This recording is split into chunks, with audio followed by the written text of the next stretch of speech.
Hello student, स्वागत है आपका आपके यूट्यूब चैनल में। स्टूडेंट, आज हम बात करने वाले हैं cutting length of diamond stirrups की।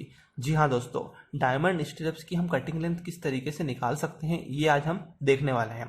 ठीक है, क्योंकि काफ़ी ज़्यादा कन्फ्यूजन होता है कि सर हम किस तरीके से कटिंग लेंथ को निकाल सकते हैं डायमंड स्टिरप्स की। यदि आपने हमारे कटिंग लेंथ की प्रीवियस वीडियो नहीं देखे हैं तो उनकी लिंक आपको डिस्क्रिप्शन बॉक्स में मिल जाएगी, वहाँ से आप जाकर चेकआउट जरूर कीजिए। तो चलिए आज का वीडियो स्टार्ट करते हैं।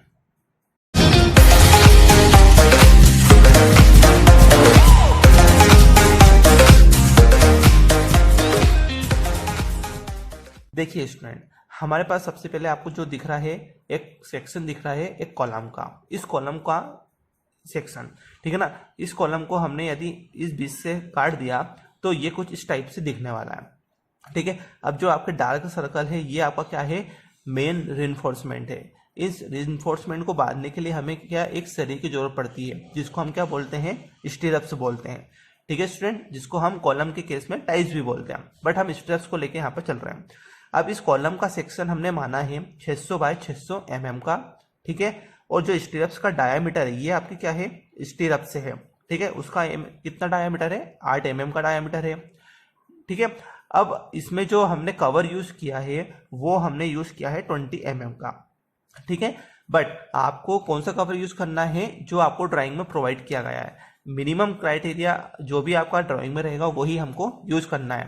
ठीक है, आप यहाँ पर 40 mm का क्राइटेरिया भी लेकर चल सकते हैं। हमने यहाँ पर 20 mm लिया है, आप 40 mm से लेके चेकआउट कीजिए कि हमारी कटिंग लेंथ कितनी आ रही है। ठीक है, नाउ अब हमें सबसे पहले क्या करना है कि इस अंदर वाले का एरिया निकालना है। तो हमें इसमें से क्या माइनस करना पड़ेगा, कवर माइनस करना पड़ेगा। तो देखिए कवर को किस तरीके से हम माइनस कर सकते हैं। यहाँ पर देखिए, deducting the cover 20 mm from all side, चारों साइड से हमें क्या करना पड़ेगा, जो कवर है उसको माइनस करना पड़ेगा। देखिए, यदि ये एक्स एक्सिस होती है हमारी, ये वाई एक्सिस होती है। यदि एक्स एक्सिस में देखेंगे तो एक कवर ये आ रहा है, एक कवर ये आ रहा है। वाई एक्सिस में भी दो कवर आएंगे, एक ऊपर से और एक नीचे से। तो हमने दोनों कवर को माइनस किया तो हमारे पास आया कितना, 560 mm और 560 mm, एक्स एक्सिस में भी और वाई एक्सिस में भी, इस एंगल से भी और ऊपर से भी। इतना समझ में आया है आपको कि हमने किस तरीके से कवर को माइनस किया है। ठीक है, देखिए 600 mm में से 20 mm इधर से जाएगा, 20 mm इधर से जाएगा, तो हमारे पास 560 बचेगा। ऊपर से भी 20 mm जाएगा और नीचे से भी 20 mm जाएगा। तो इससे हमें 560 क्लियर वाला हमें अंदर का एरिया मिल गया। ठीक है, अब जो आपने ऊपर जो डायग्राम देखा था उसी को हमने यहाँ पर प्लॉट किया है। देखिए, जब भी आप स्ट्रिप्स को बांधेंगे इस तरीके से तो एक स्ट्रिप्स अंदर घूम के आएगी और ये वाली स्ट्रिप्स अंदर घूम के आएगी। इसको क्या बोलते हैं हम अभी आपको बताते हैं। इसका सेक्शन क्या हो गया आपका, 560 mm बाय 560 mm। अब इस स्ट्रिप्स का जो एंगल आपका बन रहा है वो हमने इस तरीके से यहाँ पर प्लॉट किया है। क्यों किया है, क्योंकि इसी फॉर्मूले से हमारा पूरा कैलकुलेशन निकलने वाली है। देखिए स्टूडेंट, सबसे पहले हम इस चीज को समझ लेते हैं कि ये चीज हमने आपको यहाँ पर क्या बताई है। देखिए, आपने यदि यहाँ से स्टार्ट किया है स्ट्रिप्स को बांधना तो आपके पास कितने बेंड आएंगे, एक बेंड, दो बेंड, तीन बेंड। तीन बेंड आपके कौन से एंगल के आ रहे हैं, 90 डिग्री के। ये 90 डिग्री एंगल पर आपका बेंड होता है। ठीक है, तो तीन बेंड आपका 90 डिग्री एंगल पर है। फिर इस एंगल को आपने आगे तक बढ़ाया और इस स्टेप्स को भी आपने आगे तक बढ़ाया, तो ये कितने एंगल पे बनता है आपका, 135 डिग्री पर। यदि आपने हमारा प्रीवियस वीडियो देखे तो आपको यहाँ पर समझ में आया है कि ये एंगल कितना होता है, 135 डिग्री। कैसे, इस एंगल से ये जो एंगल होता है 135 डिग्री का होता है। तो दो बेंड आपके 135 डिग्री पर है और ये जो आपने अंदर तक आपने स्ट्रिप्स को बांधा है इसको हम हुक्स बोलते हैं। तो कितने हुक्स है, एक हुक और दो हुक, तो टोटल कितने हो गए आपका, दो हुक हो गए। ठीक है, इसका हम एग्जाम्पल में यूज करेंगे जब हम आगे सॉल्व करेंगे। अब देखिए, ये जो आपका ट्रायंगल बन रहा है यहाँ पर, इसको हमने यहाँ पर बनाया है। ये आपका हाइपोटेनियस होता है, ये आपका परपेंडिकुलर और ये आपका बेस होता है। तो हम यहाँ पर क्या निकाल सकते हैं, आसानी से पाइथागोरस थ्योरम लगा सकते हैं। देखिए, पाइथागोरस थ्योरम क्या होती है, हाइपोटेनियस का स्क्वायर इक्वल टू परपेंडिकुलर का स्क्वायर प्लस बेस का स्क्वायर। यदि हम ये वाली लेंथ और ये वाली लेंथ जोड़ देंगे स्क्वायर करके तो हमारे पास h निकल जाएगा। उसी को हमने यहाँ पर यूज किया। अब देखिए, ये पूरी लेंथ हमारे पास कितनी है, पूरी लेंथ कितनी है, 560। 560 का हमने आधा किया यहाँ पर x बाय 2 और यहाँ पर हमने किया y बाय 2। तो 560 का आधा 280। ठीक है, और इधर भी आपका बेस का कितना आधा, तो टोटल लेंथ आपकी एच की कितनी निकल जाएगी 395 mm। ठीक है, हमने इसको अप्रोक्सीमेट माना है 395 mm। इतना समझ में आया आपको। हाइपोटेन्यूस लगाना है आपका, जो भी सेक्शन रहेगा उसका आधा करके।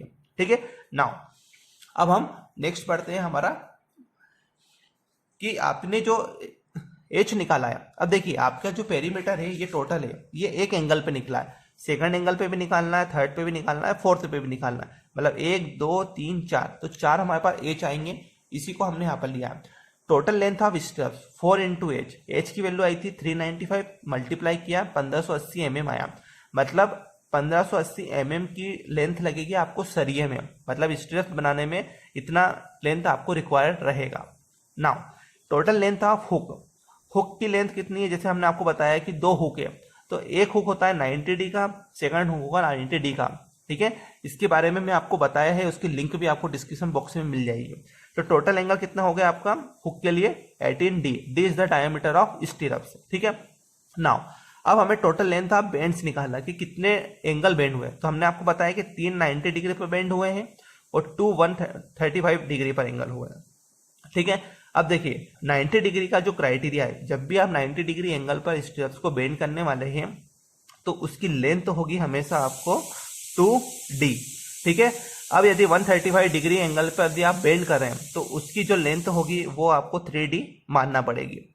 ठीक है, D is the diameter of steps again, तो हमने यहाँ पर लिख लिया 3 इंटू 2D 2 इंटू 3D। हमने इसको सोल्व आउट किया तो 12D आया। D is the diameter of step, again diameter of step हमने कितना माना था 8 mm माना था, तो 12 इंटू 8 कितना हो गया 96 mm, मतलब आपकी जो बेंड की लेंथ होगी वो कितनी होगी 96 mm। नाउ अब हमें कटिंग लेंथ निकालना है स्टेप्स की, तो सबसे पहले हम इसके फॉर्मूले पे बात करते हैं कि फॉर्मूला क्या बोलता है। देखिए आपका फॉर्मूला होता है डायमंड स्टेप्स के लिए perimeter plus hook length minus bend length. Perimeter क्या है 4h, हुक लेंथ हमने अभी हाल निकाला, कितना निकाला था हमने यहाँ पर 18D minus bend length. Bend length हम कैसे निकालते हैं, इस तरीके से 3 into 90D plus 2 into 135 degree bend, 90 degree के लिए 2D, 135 डिग्री के लिए 3D। टोटल को सोल्व आउट किया तो हमारे पास ये वाली इक्वेशन निकल के आती है 4h plus 18D minus 12D, D is the diameter of bar, H की वैल्यू हमने निकाली थी। तो हम पेरीमीटर को टोटल पेरीमीटर बोल सकते हैं यहाँ पर 1580 प्लस हुक लेंथ आपकी कितनी है 18D, हमने यहाँ पर निकाला है 18D, और बेंड लेंथ कितना है 96 mm। हमने सभी को अलग अलग निकाल के आपको बताया है यहाँ पर कि पेरीमीटर का अलग से बताया है, हुक लेंथ का हमने आपको अलग से बताया है, बेंड लेंथ का आपको अलग से बताया है। नहीं तो बहुत सारे यूट्यूबर्स क्या करते हैं, आपको ये फॉर्मूला प्रोवाइड करके पूरी लेंथ उसी में कैलकुलेट करके बता देते हैं, बट आपको अलग अलग चीजें हमारा समझाना काम था। पेरीमीटर हमने 1580 ले लिया, D is the diameter of bar, 8 into 18 144 96, total को कैलकुलेट करोगे आप तो आपके पास आंसर आएगा 1628 mm। ठीक है, इसको हम मीटर में चेंज करेंगे तो आएगी हमारे पास लेंथ 1.628 मीटर।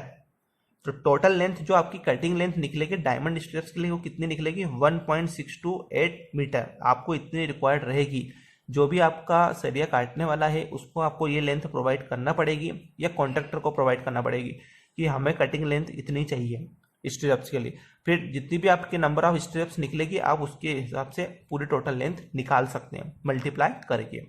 नाउ ये तो हो गया आपका कटिंग लेंथ निकालना। अब हम जब कटिंग लेंथ निकालते हैं तो हमें उसमें वेट ऑफ स्ट्रिप्स भी बताना पड़ता है, ठीक है ना, कि कितना हमारा वेट ऑफ स्ट्रिप्स है। तो देखिए किसी भी स्ट्रिप्स का वेट निकालने के लिए, किसी भी रिइंफोर्समेंट का वेट निकालने के लिए हमें ये वाला फॉर्मूला यूज करना पड़ता है, D square divided by 162.2। D is the diameter of strips, कितना था 8 इंटू 8 डिवाइडेड बाय 162.2। तो आपकी जो 8 mm का सरिया है उसका वेट कितना होता है 0.394 kg पर मीटर। ठीक है, ये आपको याद रखना है, नहीं याद है तो आप इस फॉर्मूले से निकाल सकते हैं। टोटल लेंथ हमारे पास आई थी 1.628, तो कितनी लेंथ रिक्वायर्ड रहेगी इसके लिए, सॉरी कितना वेट रिक्वायर्ड रहेगा इसके लिए 0.642 kg, मतलब आपके पास 0.624 किलो की आपकी वेट लगने वाला है स्टिरप्स के लिए। यदि आप 600 बाय 600 का सेक्शन यूज करने वाले हैं, उसमें से आप कवर को माइनस करके। ठीक है स्टूडेंट, तो ये था आज का हमारा छोटा सा टॉपिक जिसमें हमने कटिंग लेंथ के बारे में आपको बताया कि किस तरीके से हम डायमंड स्ट्रिप्स की कटिंग लेंथ निकाल सकते हैं। आपको सिर्फ और सिर्फ फॉर्मूला याद रखना है जो हमने आपको यहाँ पर बताया था। आप वीडियो को पॉज करके इसका स्क्रीनशॉट ले लीजिए और अपनी कॉपी में लॉन्ग डाउन कर लीजिए। ये वाला फॉर्मूला याद होना चाहिए, D is the diameter of बार। हमें फंडा सिर्फ एज के लिए निकालना है, तो एज के लिए हमने पाइथागोरस थ्योरम लगाई, उससे हमने क्लियर आउट कर लिया एक सेक्शन के लिए। आप वैसे ही चारों तरफ का पेरीमीटर निकाल सकते हैं। ठीक है, तो आई होप आपको आज का इस वीडियो समझ में आया है। यदि समझ में आया तो इसे आप लाइक कीजिए, अपने स्टूडेंट के साथ शेयर कीजिए, फ्रेंड के साथ शेयर कीजिए और चैनल को सब्सक्राइब करके बेल आइकन को हिट कीजिए ताकि ऐसी ही नोटिफिकेशन आपके पास सबसे पहले पहुंचते रहे। अब हम मिलते हैं हमारे नेक्स्ट वीडियो में। ठीक है, thank you for the watching.